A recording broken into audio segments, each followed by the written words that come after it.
უკრაინელი ოფიციალური პირის ინფორმაციით, რუსეთმა უკრაინაზე ყველაზე მასშტაბური საჰაერო იერიში მიიტანა, რაც კიდევ უფრო აფერხებს სამწლიანი ომის დასრულების ძალისხმევას.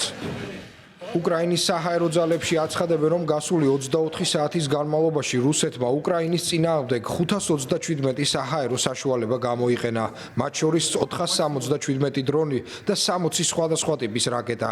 აქედან 259 ჩამოაგდეს, ხოლო 226 ელექტრონული საშუალებებით გაანეიტრალეს.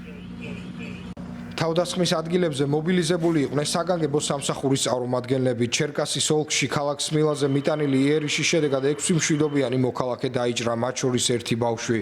დაზიანდა ერთ-ერთი სასწავლებლის შენობა და 3 მაღალსართულიანი საცხოვრებელი კორპუსი.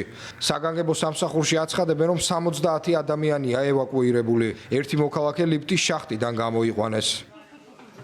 უკრაინის ხელისუფლებაში აცხადებენ, რომ 2 ადამიანი დაიღუპა და 10-ზე მეტი დაშავდა უკრაინის საპორტო ქალაქ ოდესაზე დრონებით მიტანილი იერიშის დროს.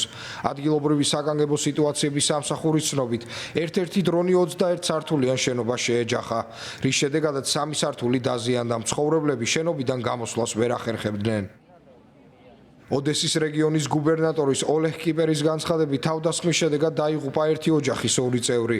უკრაინაზე იერიში მას შემდეგ მიიტანეს, რაც პარასკევს რუსეთის პრეზიდენტმა ვლადიმერ პუტინმა განაცხადა, რომ მოსკოვი სტამბოლში პირდაპირ სამშვიდობო მოლაპარაკებების მორიგი რაუნდისთვის მზად არის. თუმცა ომი ისევ გრძელდება. საერთაშორისო სამშვიდობო ძალისხმევამ, რომელსაც შეერთებული შტატები ეწევა, ჯერჯერობით ვერანაირი შედეგი ვერ გამოიღო.